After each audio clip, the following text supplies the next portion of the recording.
Jian Aoyi n'était qu'un étudiant ordinaire de 19 ans au lycée. Sa vie scolaire était simple. Se réveiller le matin, aller à l'école, et c'était tout. Aoyi aimait vivre de cette façon, une vie paisible où personne ne lui prêtait vraiment attention. Cela lui semblait libre et calme, et il pensait que ce serait suffisant si les choses restaient comme ça pour toujours. Un jour, pendant que Aoyi était en classe en train d'étudier, une belle fille est soudainement entrée dans sa classe. Elle s'appelait Ziya Zitao. Les élèves masculins étaient choqués par son apparition inattendue. Tout le monde se demandait pourquoi Zitao était venue dans leur classe et ne pouvait s'empêcher d'admirer sa silhouette. Soudain, alors qu'Aoyi rêvassait, Zitao attrapa sa main. Aoyi fut stupéfait et ne comprenait pas pourquoi Zitao tenait sa main. Gênée, Zitao regarda Aoyi avec surprise. Elle posa la main d'Aoyi sur son ventre et déclara qu'elle attendait son enfant. Aoyi resta sans voix. Il ne parvenait pas à comprendre ce que Zitao disait. Ses camarades de classe explosèrent de colère, choqués que quelqu'un comme Aoyi aurait pu abuser d'une fille comme Zitao. Les flashs des caméras crépitaient tandis qu'ils prenaient des photos de lui, et certains l'ont même qualifié d'enfoiré. Tout le monde était incrédule face à la possibilité que Aoyi puisse faire quelque chose d'aussi scandaleux. Zitao a affirmé que le bébé de Aoyi dans son ventre avait déjà 3 mois. Il était vieux et lui a demandé s'il pouvait le sentir quand il touchait son ventre. Aoyi, furieux, lui a ordonné de cesser de parler comme si c'était vrai. Il exigeait de savoir qui elle était vraiment et pourquoi elle prétendait être enceinte de son enfant alors qu'il ne la connaissait même pas. Ses camarades de classe n'ont pas cru à ses protestations. Ils étaient furieux et ont même menacé de lui nuire. Désespérée, Aoyi supplia une chance de s'expliquer, mais Zitao l'interrompit. Elle lui dit qu'il n'y avait pas besoin de s'expliquer, parce que elle et leur bébé lui faisaient confiance. Frustrée, Aoyi attrapa la main de Zitao et la traîna dehors, lui disant qu'il devait parler ailleurs. Les nouvelles sur la grossesse de Zitao se sont rapidement répandues en ligne, et Aoyi est devenu le centre de moquerie de tous. Où qu'il aille, les gens le suivaient, l'appelaient par des noms d'oiseaux et criaient des insultes. Aoyi dut se cacher pour échapper au chaos. Alors qu'il se cachait, Zitao est soudainement apparue devant lui avec un sourire. Elle le taquinait, disant que le bébé dans son ventre lui avait dit que les jambes de Aoyi étaient courtes et qu'il courait trop lentement. Elle l'a même prévenu de faire attention autour d'elle. Épuisée, Aoyi lui a demandé d'arrêter avec ses absurdités. Ce même jour, le système de diffusion de l'école a appelé Aoyi à se rendre immédiatement au bureau du professeur. Se sentant en grave difficulté, Aoyi a dit à Zitao de l'attendre sur le toit.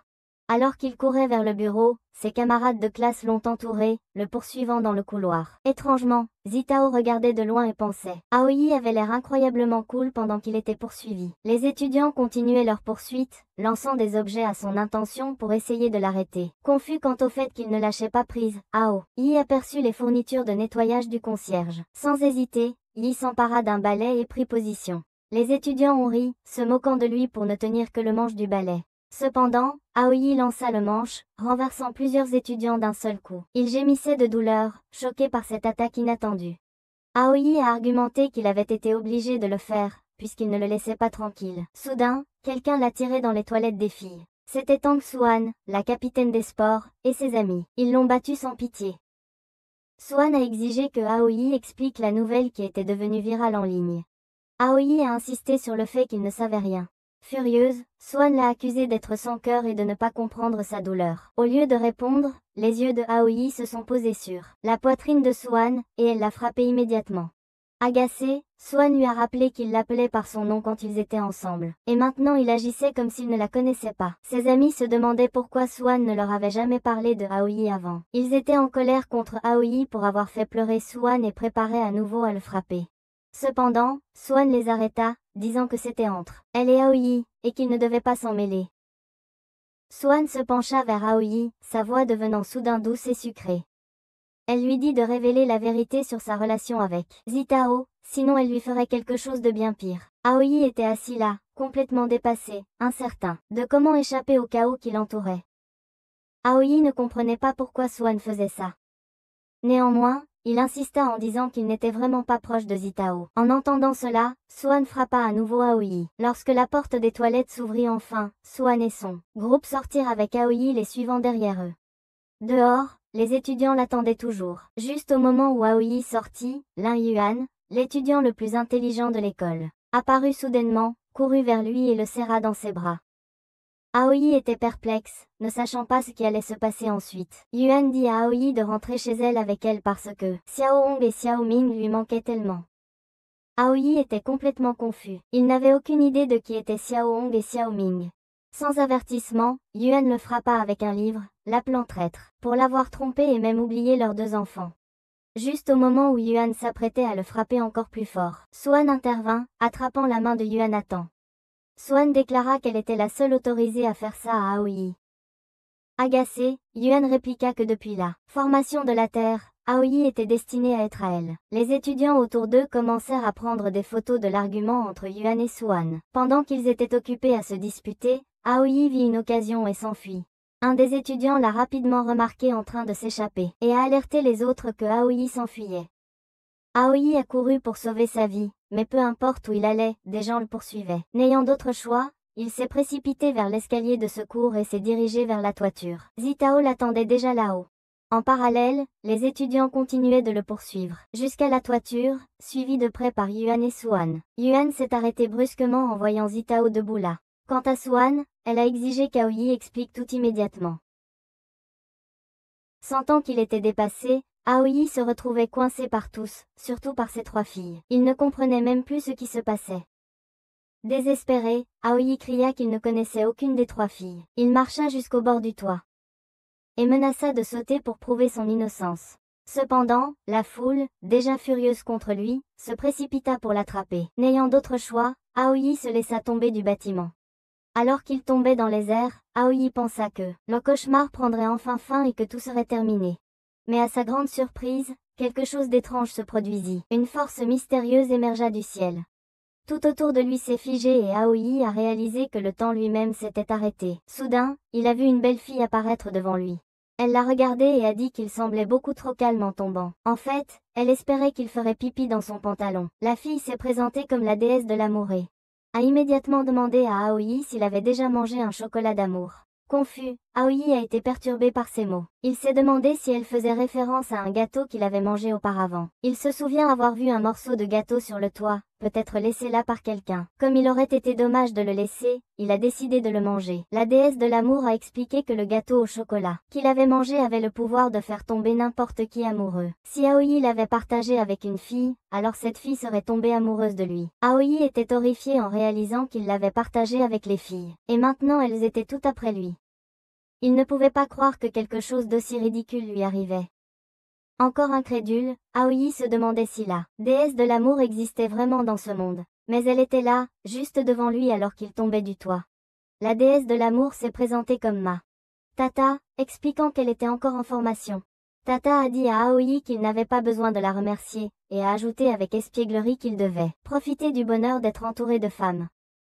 Frustré, Aoi a réagi vivement envers Tata, criant que sa vie paisible avait été complètement ruinée à cause d'elle. Il lui a dit que s'il n'avait pas fui, il aurait pu être tué, ou pire, expulsé et contraint de devenir sans abri. Aoi avait l'impression que sa vie était finie. Tata, peu impressionné, l'a traité de dramatique et a insisté sur le fait que ses problèmes n'étaient pas impossibles à résoudre. Tant que Aoi pouvait satisfaire leurs désirs, la magie disparaîtrait et Aoi serait enfin libre d'eux.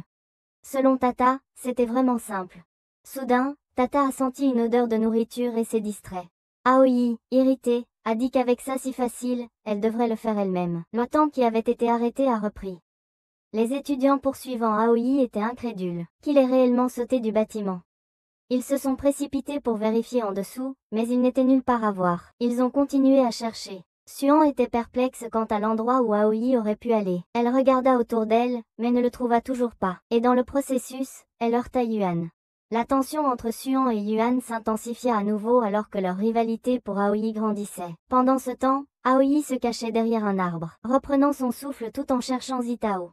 Il s'inquiétait que quelque chose de terrible puisse lui arriver. Il imagine Zitao pleurant pour lui, le cœur brisé qu'il est tant d'autres femmes dans sa vie, et se demandant ce qui arriverait au bébé qu'elle prétendait porter. Zitao, encore sur le toit, pleurait effectivement. Quand Aoi l'a enfin rejointe, haletant, Zitao était choquée mais soulagée de le voir sain et sauf. Aoi lui a dit de le rencontrer quelque part demain. Zitao a souri et a taquiné en demandant si cela signifiait qu'il l'invitait à un rendez-vous. Le lendemain, Aoi a emmené Zitao à l'hôpital pour un contrôle. Alors qu'ils étaient assis dans la salle d'attente, les gens leur lançaient des regards jugeants. Certains murmuraient sur la façon dont les enfants de nos jours n'ont aucun contrôle de soi et causent toutes sortes de problèmes. Zitao s'est appuyé sur l'épaule de Aoi, et Aoi, en la regardant, il réalisa à quel point elle était mignonne de près. Zitao lui demanda de l'emmener chercher les résultats des tests. Avant que Aoi puisse répondre, Zitao commenta à quel point il était gentil et dit qu'elle était sûre qu'il serait un excellent père un jour. Le docteur apparut soudainement avec les résultats, confirmant qu'il n'y avait pas de bébé dans le ventre de Zitao. Aoi était ravie d'apprendre cela. Cependant, Zitao était perplexe, insistant sur le fait qu'elle avait ressenti un bébé en elle. Elle conclut rapidement que c'était de sa faute et promit d'essayer plus fort la prochaine fois pour tomber enceinte. Elle a même suggéré qu'ils achètent quelque chose pour accélérer le processus, affirmant qu'elle s'y connaissait parfaitement. Aoi a rapidement changé de sujet, suggérant qu'il rende visite à sa famille pour clarifier les choses. Lorsqu'ils sont arrivés chez Zitao, Aoi était stupéfait. L'endroit était un grand manoir, pratiquement un château. Des serviteurs ont accueilli Zitao, l'appelant princesse. C'est à ce moment-là que Aoi a réalisé que Zitao venait d'une famille incroyablement riche. Aoi ne pouvait pas comprendre pourquoi quelqu'un d'aussi parfait que Zitao voulait qu'il réalise ses souhaits. Zitao a dit à Aoi qu'elle se souviendrait toujours de ce jour comme le jour où il est venu lui proposer. Aoi ne pouvait même pas l'imaginer. Même dans ses rêves les plus fous, il était toujours un perdant. Il a silencieusement reconnu que sa vie n'était rien d'autre qu'un désordre. Zitao, en revanche, a dit que même si son père le rejetait, elle serait quand même heureuse parce que Aoi avait au moins essayé. Une servante est arrivée pour saluer Zitao et a demandé qui était Aoi. Zitao était sur le point de l'appeler son petit ami, mais Aoi lui a rapidement couvert la bouche. Il s'est présenté comme un ami proche du père de Zitao à la place. La serveuse a chaleureusement salué Aoi. Aoi a été surpris d'apprendre que Zitao vivait seul. La serveuse a expliqué que le père de Zitao travaillait à l'étranger et ne revenait jamais à la maison, et elle avait pitié de Zitao pour cela. Aoi a alors décidé qu'il valait mieux partir puisque le père de Zitao n'était pas là. Cependant, la serveuse a insisté pour que Aoi reste, disant que Zitao avait spécifiquement demandé qu'il ne parte pas. Juste à ce moment-là, l'un des gardes de Zitao est arrivé avec des nouvelles de l'école. L'école avait appelé et signalé qu'un élève nommé Aoi avait kidnappé Zitao. En entendant cela, Aoi a commencé à se faufiler hors de la maison, essayant de s'échapper. La domestique a dit que le nom de Aoi lui était familier. Les gardes de Zitao, cependant, étaient furieux contre Aoi et préparaient à le frapper. Aoi les suppliait, affirmant qu'ils avaient mal compris la situation, mais la domestique les encouragea à l'attaquer quand même. Aoi se fit finalement sévèrement battre. Zitao arriva juste à temps et ordonna à ses gardes de libérer Aoi, déclarant qu'elle et Aoi s'aimaient. Les gardes hésitèrent un moment, mais l'un d'eux ricana en disant que si Zitao aimait vraiment quelqu'un comme Aoi, le monde pourrait bien être fini. Il ordonna aux autres de finir Aoi. Encore une fois, Aoi a été brutalement attaquée. Zitao a crié qu'elle se moquait que Aoi soit pauvre ou au chômage, même si le meilleur qu'il pouvait faire était de la soutenir en tant que récupérateur, elle l'épouserait quand même. Malgré ces paroles, les gardes n'ont montré aucune pitié et ont continué à frapper Aoi. À travers ses larmes, Zitao a juré d'essayer plus fort la prochaine fois, même si elle n'était plus enceinte. Elle a encouragé Aoi à donner le meilleur de lui-même demain aussi. En entendant cela, les gardes sont devenus encore plus enragés et ont intensifié leur attaque sur Aoi. Zitao a finalement supplié qu'ils arrêtent de torturer Aoi. À présent, Aoi avait été projetée contre un muret. Haletant, il a supplié Zitao d'arrêter de parler. Zitao a rapidement aidé Aoi à se relever et l'a traînée dans sa chambre, en claquant la porte derrière eux. Les gardes frappaient sans relâche à la porte de Zitao, demandant ce que Aoi faisait à l'intérieur. Zitao a refusé de l'ouvrir et a déclaré que son amour pour Aoi était pur et vrai. Aoi a paniqué, a mis sa main sur la bouche de Zitao, la suppliant d'arrêter de crier. Les gardes dehors continuaient de frapper à la porte, avertissant Zitao de ne pas se laisser prendre au piège de Aoi. Entre-temps, Aoi laissa échapper un soupir frustré et remarqua par hasard un ancien calendrier posé sur le bureau de Zitao. Sur le calendrier se trouvait une note marquant le meilleur jour, le jour où elle avait déjeuné avec son père. Les gardes continuaient à frapper à la porte, tandis que la domestique appelait le père de Zitao pour signaler l'incident. Cependant, son père minimisa en disant que cela n'avait pas d'importance tant que Zitao était en sécurité. Il alla même jusqu'à dire à la domestique de ne pas le déranger avec de telles broutilles. Dans un sursaut de détermination, Aoi trouva. Il a ouvert la porte et a pris le téléphone de la domestique. Il a hurlé dedans, déclarant qu'il était celui qui avait enlevé Zitao et défiant son père de venir le rencontrer. Les gardes, impressionnés par la bravoure d'Aoi, ont décidé de préparer un repas pour lui afin qu'il ne soit pas affamé lors de la rencontre avec le père de Zitao. Peu après, 2 hélicoptères se sont posés dans la cour et Plusieurs voitures sont arrivées pour sécuriser l'entrée du domaine. Aoi s'est préparé, convaincu que la richesse ne pouvait être obtenue qu'à travers le travail acharné. Il savait qu'il était allé trop loin pour reculer maintenant. Le père de Zitao est enfin arrivé à la maison, accueilli avec révérence par les gardes qui s'étaient alignés pour le saluer. Le père de Zitao est arrivé devant sa maison avec ses subordonnés, et tous les gardes du corps l'ont salué respectueusement. Aoi pouvait sentir l'aura intimidante émanant du père de Zitao. Le père de Zitao a fait remarquer qu'Aoi était assez audacieux de l'avoir convoqué. Il a ensuite ordonné à ses subordonnés de garder un œil sur Aoi. Aoi, soulagé de penser que rien ne se passerait peut-être, a rapidement vu ses espoirs anéantis lorsque le père de Zitao a ordonné à ses hommes de donner une leçon à Aoi. Une fois de plus, Aoi a été entouré et frappé. Zitao a essayé d'intervenir, disant à son père que Aoi était innocent. Elle lui a montré les résultats de son examen, prouvant qu'elle n'était pas enceinte. Cela a poussé le père de Zitao à arrêter ses hommes, et il s'est tourné vers Aoi, lui demandant quelles étaient ses véritables intentions. Aoi a alors demandé que, s'il n'avait pas prétendu avoir enlevé Zitao, est-ce que le père de Zitao serait rentré chez lui pour la voir, ou est-ce qu'il aurait simplement continué à l'oublier? Le père de Zitao était choqué par les paroles de Aoi, et Zitao elle-même était profondément émue. Aoi a continué, expliquant que Zitao avait encore besoin de son père, mais que son père ne pouvait pas le voir. Alors que le père de Zitao lui avait offert une maison luxueuse, des gardes du corps personnel, et des serviteurs, et s'assurait qu'elle ne manque jamais de rien. Est-ce vraiment ce que Zitao voulait? Aoi a passionnément soutenu que ce que Zitao désirait vraiment, c'était l'amour de son père. Lui as-tu jamais donné cet amour? Aoi a crié. Zitao était submergé par l'émotion aux mots de Aoi. Le père de Zitao, furieux, attrapa Aoi par le col et cria « Que sais-tu de l'amour? Penses-tu que l'argent pousse sur les arbres ?» La propre famille de Aoi. Il a ensuite montré au père de Zitao un calendrier de l'année précédente, marqué comme le meilleur jour de Zitao. Cela a fait remonter à la mémoire de son père un moment joyeux, qu'ils avaient partagé ensemble lors d'un simple déjeuner. Il lui est venu à l'esprit que ce que Zitao voulait le plus, c'était être avec lui. Pour les autres, ce moment n'aurait peut-être pas semblé grand-chose, mais pour Zitao, c'était son plus grand rêve. Aoi a demandé au père de Zitao de réfléchir à cela. Vous et les servantes et gardes du corps étiez émus aux larmes par la sincérité de Aoi. Ils l'ont loué, disant qu'il était une véritable bonne personne. Aoi a alors dit ses adieux, s'enfuyant rapidement dans une tentative d'échapper. Cependant, il s'est avéré qu'il courait juste en cercle et est finalement revenu exactement là où il avait commencé. Zitao l'a rejoint et a posé une main sur son épaule. Confus, Aoi a demandé comment elle avait pu le rattraper si vite. Zitao a répondu qu'elle avait simplement pris la porte de derrière. Zitao a remercié Aoi et l'a embrassée, mais tout à coup, elle a disparu. Aoi était stupéfait et se demandait ce qui venait de se passer. Zitao avait-elle disparu? De nulle part, Tata est apparue, expliquant que Zitao n'avait pas disparu. Au lieu de cela, sa magie avait disparu. Tata a félicité Aoi d'avoir réalisé le souhait de Zitao. Pendant ce temps, Zitao dormait dans sa chambre. Son père s'est approché d'elle et lui a demandé si elle voulait déjeuner avec lui. Tata a admis qu'elle était surprise qu'Aoi ait tout résolu si rapidement. Aoi a grogné qu'il détestait simplement les problèmes trop compliqués. Il est parti en hâte, murmurant que sa vie avait presque pris fin à cause de Zitao, mais que tout s'était heureusement résolu en seulement 2 jours. Au moins, il n'avait plus à voir Zitao triste. Tata a souri au sérieux d'Aoi.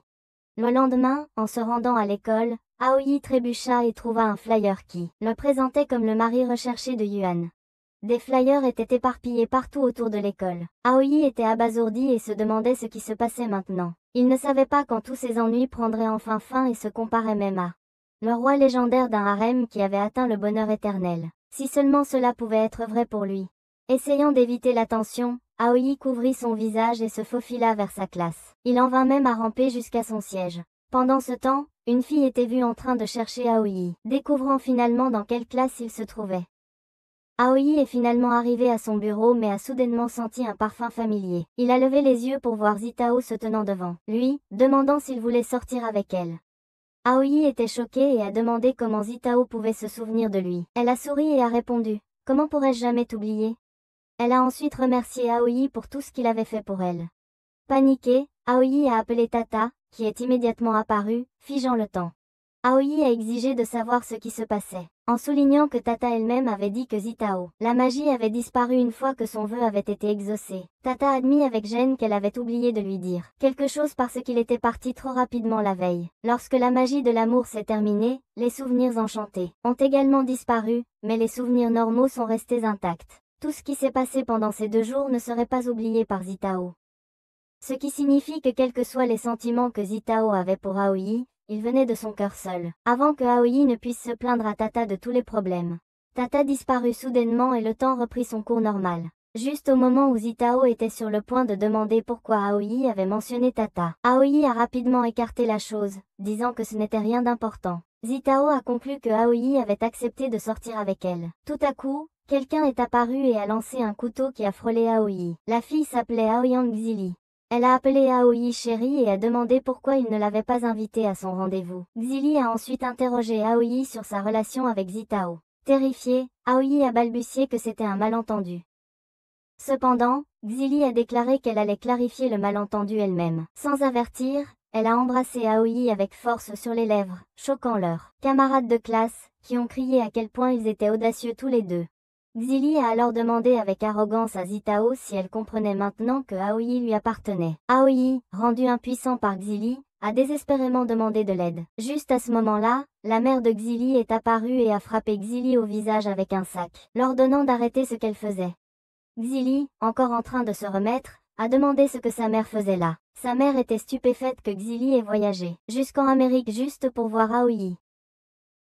Aoi a nerveusement salué la mère de Xili, mais les deux, Xili et sa mère lui ont immédiatement dit de se taire. La mère de Xili a exigé que Xili rentre chez elle, mais Xili a refusé, affirmant avec audace que personne ne puisse l'empêcher d'être avec Aoi. La mère de Xili, désapprouvant clairement la relation de sa fille avec Aoi, insista pour que Xili renonce à lui. Les deux commencèrent à se battre devant tout le monde. La mère de Xili gagna facilement, laissant Xili allongé par terre, complètement vaincue. Les étudiants ne perdirent pas de temps à prendre des photos du spectacle. La mère de Xili ordonna à ses subordonnés de l'emmener immédiatement. Alors qu'elle s'apprêtait à partir, Aoi demanda nerveusement si elle allait vraiment ramener Xili en Amérique. La mère de Xili répondit simplement, en invitant quelqu'un et demander à quelqu'un de partir et les faire partir sont 2 choses très différentes. Elle a ensuite conseillé de manière inquiétante à Aoi de considérer l'achat d'une assurance. Terrifiée, Aoi murmura que sa vie pourrait bientôt prendre fin. Alors qu'il se retournait, Tata est soudainement apparue devant lui, le faisant sursauter. Frustré, Aoi a grandi Tata de l'avoir surpris, et lui a dit de ne pas surgir de nulle part comme un fantôme. Bien qu'il l'ait qualifiée de mignonne comme une déesse, il se plaignait que son comportement était aussi effrayant qu'un fantôme. De loin, Zitao remarqua que Aoi semblait parler tout seul et se demanda ce qu'il faisait. Curieuse, elle s'approcha de lui. Pendant ce temps, Tata demanda à Aoi si Xili avait aussi mangé le chocolat magique. Aoi soupira, disant que Xili avait toujours été comme ça, son ami d'enfance le plus effrayant. Selon les parents de Aoi, Xili et lui avaient joué ensemble depuis qu'ils étaient bébés, et ils avaient même fréquenté la même école primaire et le même collège. Rien que d'y penser, ça faisait mal à la tête de Aoi. Soudain, Aoi sentit quelqu'un derrière lui. Zitao, dans une panique, essaya de se cacher derrière 3 feuilles, ce qui était bien sûr inutile, car Aoi pouvait encore la voir clairement. Gênée, Zitao a dit qu'elle ne voulait pas interférer dans la relation de Aoi et Xili, puisqu'il était ami d'enfance. Rassemblant son courage, Zitao a dit à Aoi d'oublier leur projet pour demain. Mais Aoi, confus, a dit qu'il avait oublié de discuter de l'heure et du lieu de leur rencontre.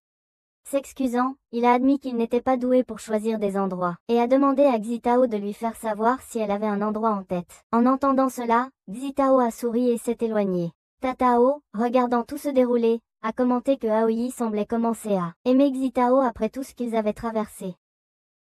Agacé, Aoi rétorqua que c'était entièrement la faute de Titao, d'avoir organisé cela en premier lieu.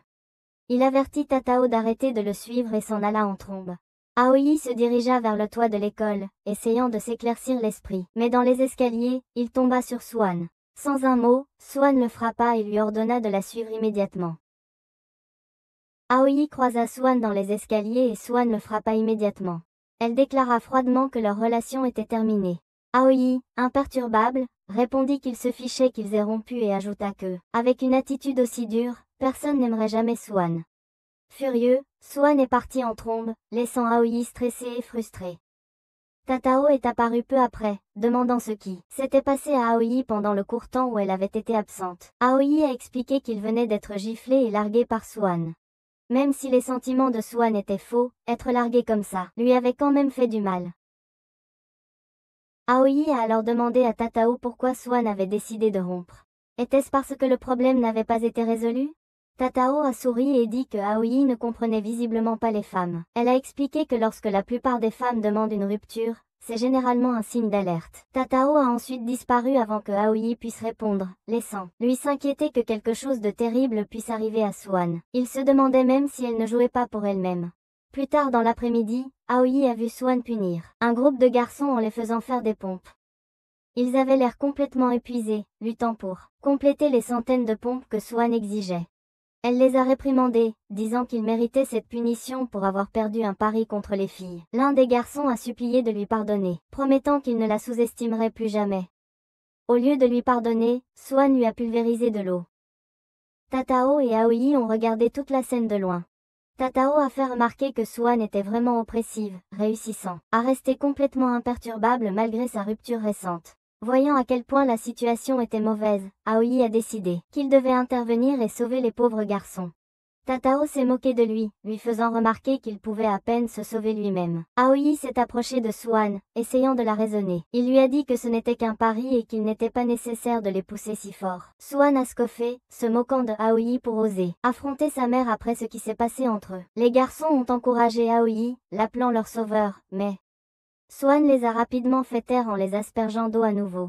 Paniqué, Aoi a pris le pistolet à eau des mains de Swan. Mais dans la lutte, il a accidentellement aspergé Swan à la place, la trempant complètement. Figé par la peur, Aoi s'est préparé, convaincu que Swan allait le tuer.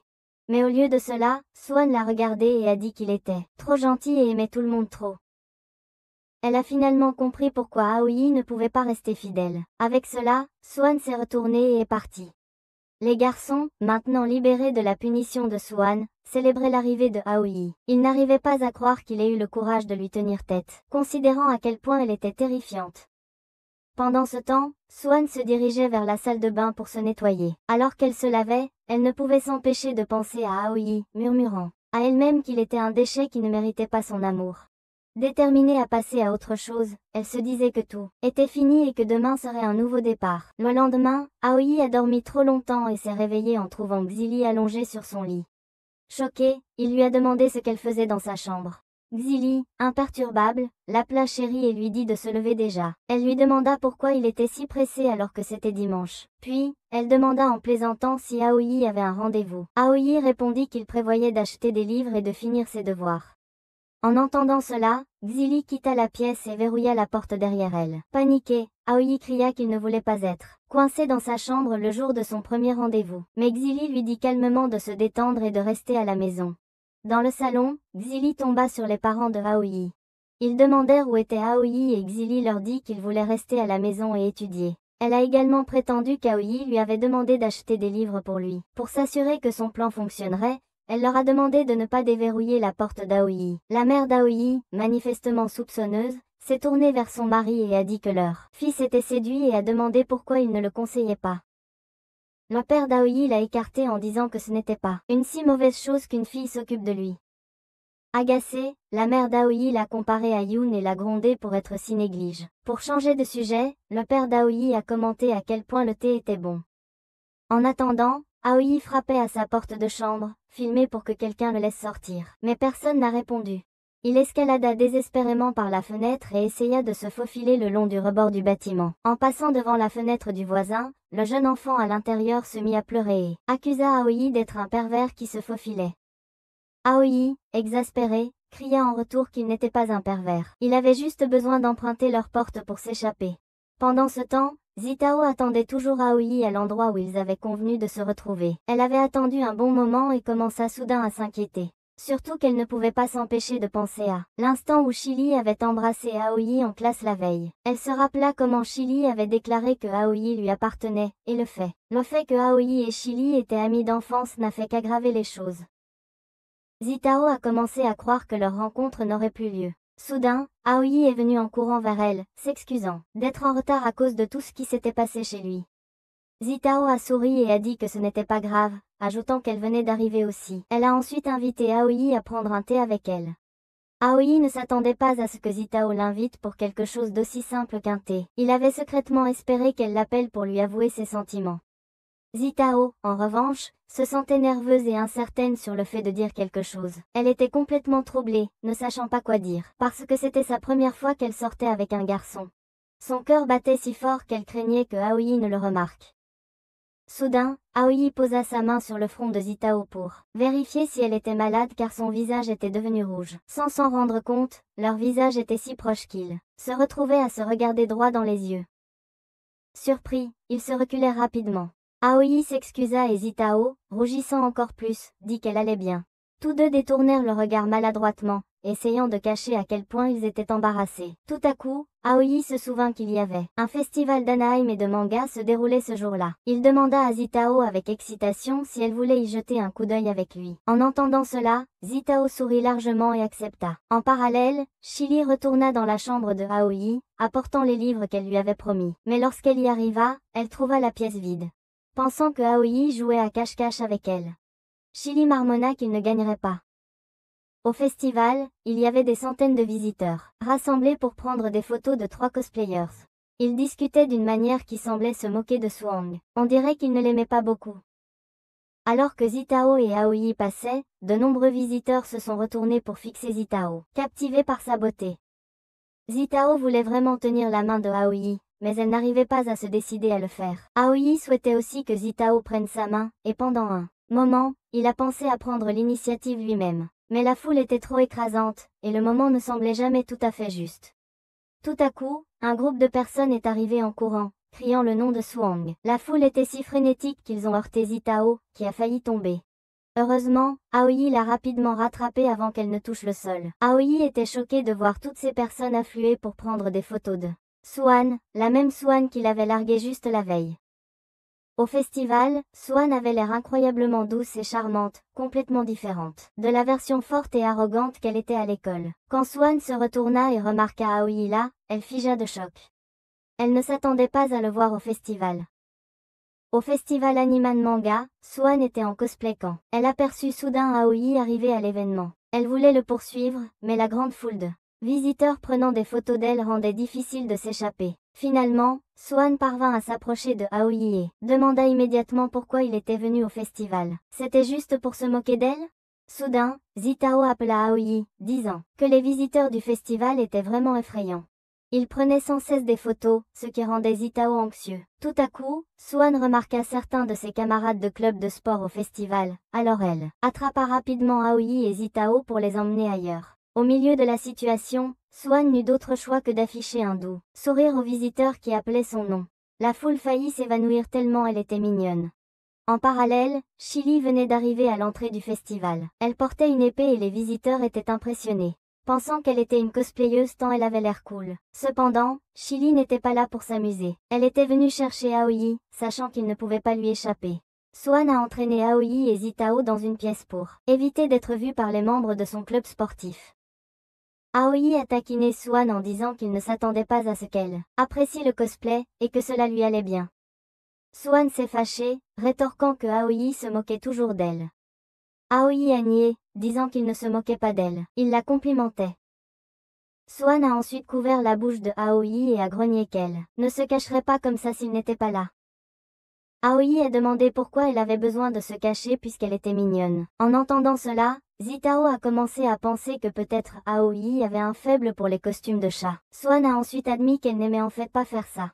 Depuis qu'elle avait commencé l'école, les filles de leur classe étaient constamment harcelées par les garçons. Au début, les garçons ne faisaient que regarder les jolies filles. Mais ensuite, 2 filles qui n'étaient pas particulièrement attractives et qui étaient plus musclées sont arrivées. Les garçons ont immédiatement chassé ces 2 filles. Ça ne s'est pas arrêté là. Les garçons ont continué à les harceler, les traitant de laides et affirmant qu'elles étaient pleines de virus. Les 2 filles ont été insultées, éclaboussées d'eau et traitées comme des déchets. Elles ont fini par pleurer parce qu'elles ne pouvaient plus supporter le harcèlement. En voyant cela, Swan était furieuse et est immédiatement intervenue pour donner une leçon aux garçons. Elle a repoussé les garçons, ce qui a laissé les 2 filles harcelées émerveillées. Swan leur a alors demandé si elles ne voulaient pas riposter. Les 2 filles ont dit que Swan était incroyable et qu'elles voulaient la suivre. À partir de ce jour, Swan a protégé les filles à l'école. Tout le monde a commencé à la voir comme un modèle, donc elle ne pouvait pas se montrer à eux dans des tenues mignonnes comme ça. Si jamais il le faisait, ils seraient déçus, pensant qu'elle se moquait d'eux. Ils l'abandonneraient probablement, la laissant complètement seule. Aoi a souligné que même si les intentions de Swan étaient bonnes, elle cachait toujours son vrai moi aux autres. Il lui a dit qu'elle devrait montrer aux gens qui elle était vraiment au lieu de vivre cachée comme ça. Swan a répliqué en disant que quelqu'un comme Aoi ne comprendrait jamais ses sentiments. Elle l'a ensuite traité de Capricorne et a ajouté qu'elle le détestait absolument. Confus, Aoi a demandé ce que le fait d'être Capricorne avait à voir avec quoi que ce soit. Soudain, une annonce est passée par le haut-parleur, disant que la 12e compétition féminine de la rivière était sur le point de commencer.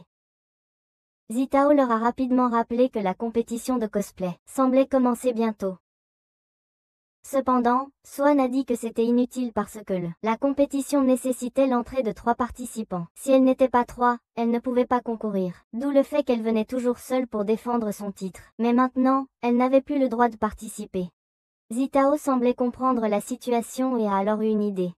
Puisqu'elle avait besoin de 3 personnes, elle a suggéré que elle et Aoi se joignent à Swan pour concourir ensemble. Swan était surprise que cette idée puisse fonctionner. Cependant, Aoi pensait que c'était impossible car il était un garçon. Mais Swan n'en avait cure. Elle a immédiatement traîné Aoi dans la loge, pour le préparer en tant que cosplayeuse. Alors qu'il s'affairait à transformer Aoi, Chili les aperçut. Avec un peu de persuasion, Aoi finit par se transformer en une cosplayeuse incroyablement adorable.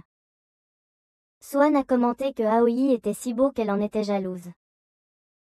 Zitao était également d'accord, disant que Aoi était éblouissant. Lorsque Aoi sortit de la loge et se vit dans le miroir, il fut complètement choqué par son apparence. Il s'entraîna à saluer les visiteurs avec mignonnerie. Faisant des gestes, il s'est présenté sous le nom d'Ugai. Pourtant, il ne pouvait s'empêcher de se sentir dégoûté par son comportement. Sans le savoir, Chili prenait des photos de lui de loin.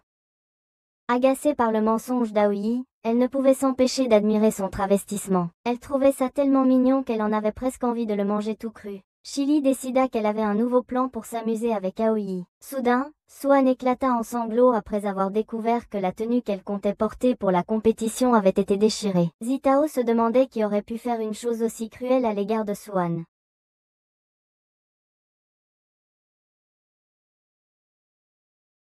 Aoi se souvint qu'il y avait des gens qui ne voulaient pas que Swan gagne, alors ils ont eu recours à des tours sales comme celui-ci. Aoi demanda à Swan pourquoi elle n'avait pas simplement porté un autre vêtement, puisque celui-ci était abîmé. Cependant, Swan le mal comprit, pensant qu'il suggérait qu'elle n'était pas faite pour porter quelque chose comme ça. Aoi clarifia immédiatement qu'il n'avait pas voulu dire cela, mais Swan, maintenant, fâchée, rétorqua qu'elle ne méritait pas sa pitié. Elle pleura et s'enfuit, laissant Aoi l'appeler, mais il ne put l'arrêter. Ceux qui avaient abîmé le vêtement de Swan étaient les mêmes filles qui avaient été en train de chuchoter sur elle dans le hall plus tôt. Elles étaient les mêmes qui avaient été en train de chuchoter sur elle dans le hall plus tôt. Ils avaient planifié cette sabotage pour pouvoir remporter la compétition eux-mêmes. Aoi demanda à Zitao si le costume de Swan était cher. Zitao expliqua que la première fois que Swan avait gagné, c'était parce qu'elle portait un costume qu'elle avait fabriqué elle-même, qui lui était irremplaçable. Swan jeta le costume déchiré et courut dehors. Aoi comprit enfin pourquoi Swan était si déterminée à protéger son secret. Elle était très prudente sur la façon dont les autres la voyaient. À ce moment-là, Swan semblait avoir perdu la volonté de se battre, mais ce qui importait le plus était qu'elle devait encore participer à la compétition et la remporter. Tandis qu'elle était dans les toilettes, Aoi essaya de se rappeler ce qu'un cosplayer devait faire. Tout d'abord, il se présente, puis montre leur attrait unique en tant qu'attraction principale. Il n'avait toujours pas trouvé Swan et Zitao n'avait pas réussi à trouver une tenue convenable. Il semblait que Aoi devrait monter sur scène en premier. Soudain, Tata est apparue, le surprenant. Aoi lui a rappelé qu'elle était dans les toilettes des hommes. Tata a demandé avec nonchalance si Aoi avait des problèmes. Aoi lui a demandé comment il pouvait gagner le concours de cosplay et surprendre tout le monde. Une idée lui est venue à l'esprit en pensant à la notion de surprise et il a fixé Tata du regard. Se sentant mal à l'aise sous le regard de Aoi, Tata se tortillait.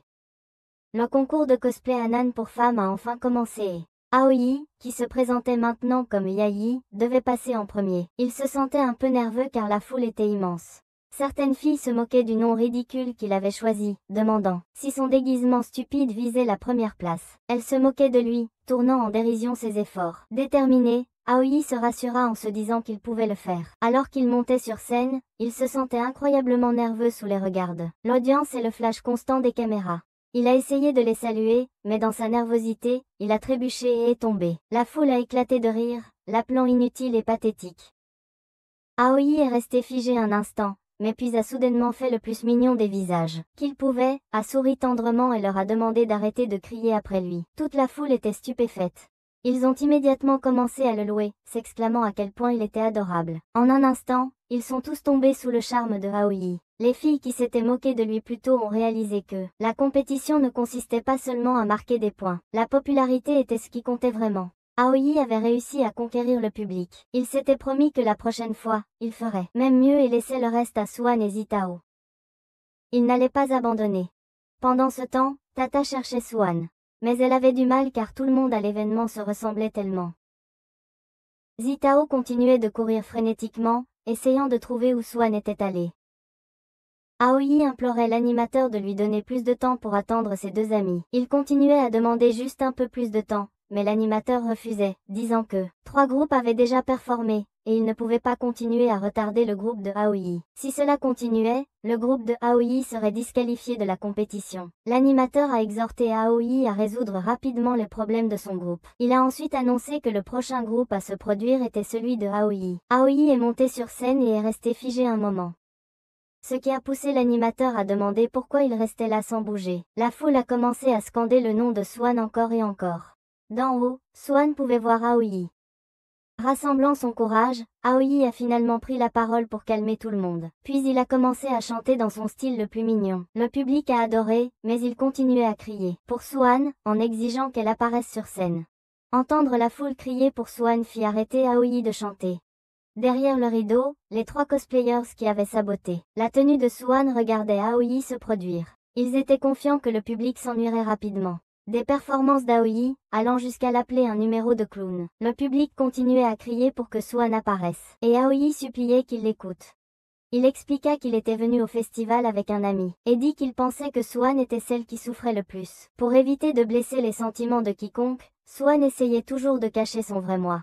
Mais personne ne réalisait à quel point elle cachait les choses qu'elle aimait. Aoi continua, disant qu'il avait vu à quel point Swan prenait vraiment plaisir à faire du cosplay. Bien que cela l'ait d'abord choqué, il voulait dire à Swan que lorsqu'elle était en cosplay, elle était la version la plus confiante et naturelle d'elle-même qu'il ait jamais vue. Aoi cria alors, demandant où était Swan et si elle pouvait l'entendre. Il lui supplia de sortir. Soudain, la balustrade au-dessus de la scène se brisa et Swan tomba. La foule retint son souffle par peur, inquiète que quelque chose de terrible lui arrive. À ce moment-là, le temps semblait s'arrêter. Aoi se déplaçait sans effort, attrapant Swan et l'attrapant dans une étreinte. Miraculeusement, ils se transformèrent tous les deux en nouveaux costumes. La foule éclata en acclamations, émerveillée par l'incroyable apparence de Aoi et Swan. Les gens dans le public spéculaient qu'ils devaient avoir des tonnes de sponsors et avoir dépensé une fortune pour leurs costumes. Les caméras crépitaient sans arrêt tandis que tout le monde prenait des photos d'eux. Aoi se tourna vers Swan, lui demandant si ça allait. L'animateur annonça qu'il semblait qu'ils avaient déjà leur gagnant puisque la réaction de la foule était si enthousiaste. Au milieu du public, Zitao regardait la performance de Aoi et Swan, et admettait que c'était vraiment incroyable. Bien qu'elle ne puisse s'empêcher de se sentir un peu triste de ne pas être celle qui était là-haut. L'animateur plaisantait même en disant qu'il ne s'attendait pas à ce que Aoi sache faire des tours de magie. Swan regarda Aoi et dit que ça ne ressemblait pas du tout à de la magie, exigeant qu'il explique ce qui s'était vraiment passé. Aoi, cependant, n'arrivait pas à lui dire. Tata, regardant depuis les coulisses, poussa un soupir de soulagement, reconnaissant que tout ait été fait juste à temps. Pendant ce temps, Chili regardait Aoi et Swan depuis derrière la scène, agacé que Swan avait soudainement gagné beaucoup de confiance après que Aoi eut changé son apparence. En traitant Swan de fille à moitié, Chili a marmonné qu'elle voulait la couper en deux. Soudain, Chili a surpris quelques filles parler de Swan. Elles étaient surprises que Swan ait encore joué malgré le fait qu'elles aient déchiré sa tenue. Elles ont admis que Aoi avait l'air vraiment mignon et même discutaient d'inviter Aoi à rejoindre leur groupe la prochaine fois. Elles ne pouvaient s'empêcher de vanter à quel point Aoi était adorable. En entendant cela, Chili est devenue furieuse. Se rendant compte que ses filles complotaient pour voler Aoi, elle a décidé de leur donner une leçon. Dans la loge, Swan était visiblement épuisée après la compétition. Aoi lui demanda si elle allait bien, en lui rappelant qu'ils avaient gagné. Swan le gronda pour être dans la loge des femmes et lui dit de partir. Aoi expliqua qu'il avait ses vêtements à l'intérieur de la pièce. Swan lui dit d'attendre dehors et dit qu'elle changerait en premier. Aoi insista pour qu'il y aille en premier car il pouvait se changer rapidement. Mais Swan refusa. Ils commencèrent à se disputer sur qui devrait changer en premier. Au milieu de leur dispute, Swan repoussa Aoi. Soudain, ils se retrouvèrent face à face. Swan se figea un instant avant de gifler Aoi au visage. Swan ferma rapidement la porte, mais Aoi cria que ses vêtements étaient toujours à l'intérieur. Sans hésiter, Swan lui lança ses vêtements et ses chaussures, et claqua de nouveau la porte, en l'accusant d'être un pervers. Juste à ce moment-là, Tata s'approcha de Aoi et lui demanda s'il avait des problèmes. Frustrée, Aoi lui rétorqua en lui demandant comment elle pouvait même poser une telle question. Après tout, n'était-elle pas celle qui avait causé tout ce désordre? Tata se figea de choc, réalisant seulement que Aoi était dénudée. Gênée, elle se couvrit les yeux et lui dit de s'habiller, rapidement par respect pour la déesse qui l'avait aidée. Aoi, encore agacée, a reproché à Tata de ne pas l'avoir prévenue, que la tenue disparaîtrait après un certain temps.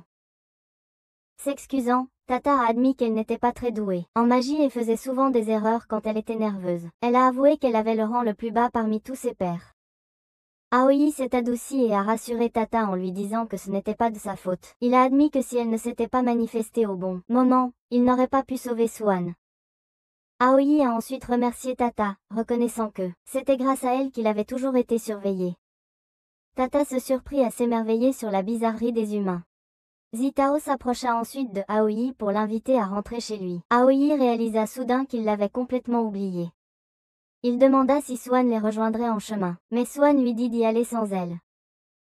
Curieuse, Swan demanda pourquoi Aoi aurait même envisagé de l'inviter à rentrer avec lui. Elle ignorait que 3 filles qu'il avait précédemment sabotées avaient été piégées dans l'armoire où elle avait changé.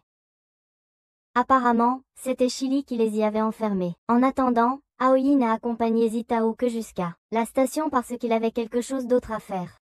Zitao a supposé que cela devait être lié à Swan. Avant de se séparer, Zitao a remercié Aoi de l'avoir accompagnée à la station, en disant qu'elle avait passé une merveilleuse journée. En partant, Aoi s'est retrouvée à penser à quel point Zitao était attentionnée. Pourtant, son esprit revenait à Swan. Comment allait-elle? Alors que Swan sortait seule du bâtiment, Aoi l'a soudainement appelée. Elle s'est retournée, cherchant la source de la voix. En voyant Aoi seule, Swan a demandé où était Zitao. Aoi expliqua qu'il avait renvoyé Zitao chez lui sans lui parce qu'il y avait quelque chose dont il voulait parler avec Swan. Surprise, Swan demanda si Aoi se sentait désolée pour elle. Sans hésiter, Aoi invita Swan à venir chez lui et à passer la nuit. Furieuse, Swan gifla Aoi au visage et l'appela pervers. Elle s'enfuit en criant qu'elle ne voulait plus jamais lui parler. Tout en se frottant la joue, Aoi réalisa que le sort d'amour sûr Swan devait avoir expiré maintenant que son vœu avait été exaucé. Pourtant, il se demanda quand Swan montrerait enfin son vrai visage. Cette nuit-là, Aoi est arrivée chez une femme. Quand elle a ouvert la porte, elle a immédiatement commenté combien de temps il s'était écoulé depuis la dernière visite de Aoi, surtout à une heure si tardive. Souriant, elle l'a invitée à entrer.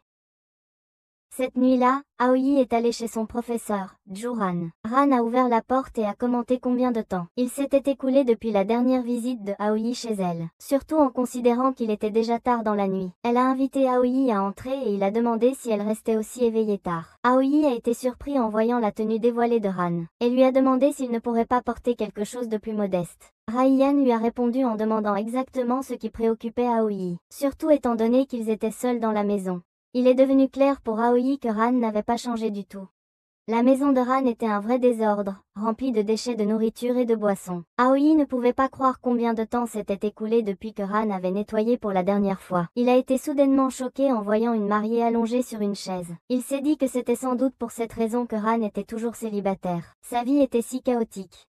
L'évier débordait de vaisselle sale et son frigo était vide. Aoi a fait remarquer que même une souris mourrait de faim si elle vivait chez elle. Rei a ensuite demandé pourquoi Aoi était venue la voir. C'était parce que sa nouvelle petite amie, Chili, le dérangeait encore. Aoi a rapidement précisé que Chili n'était pas sa petite amie. C'était juste une amie d'enfance. Quand ils étaient enfants, Chili pleurait parce que Aoi était toujours meilleure en tout. Bien qu'elle faisait de son mieux, elle ne pouvait toujours pas le surpasser. Pour la réconforter, Aoi a dit à Chili qu'elle ferait certainement mieux un jour. Quelques jours plus tard, Aoi a remarqué quelque chose de bizarre chez Chili. Il était perplexe face à son comportement, elle le poursuivait et le frappait sans arrêt. Chili l'a accusé de lui mentir en criant. Aoi lui avait dit que ses notes dépasseraient les siennes, mais la réalité ne correspondait pas à ses paroles. Déçu, Chili a exigé qu'Aoi lui remette ses copies d'examen, pour qu'il puisse se mesurer à nouveau sur un pied d'égalité. Bien sûr, Aoi a refusé et a choisi de s'enfuir à la place. Cela a encore plus énervé Chili contre lui.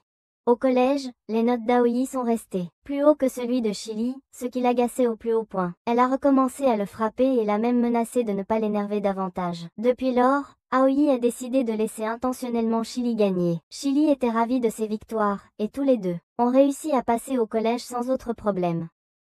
Cependant, pendant les cours d'été, Chili a crié depuis l'extérieur de la classe, disant qu'elle se fichait que les notes de Aoi ne soient pas aussi bonnes que les siennes. Elle voulait qu'il aille en Amérique avec elle. Et elle couvrirait toutes les dépenses.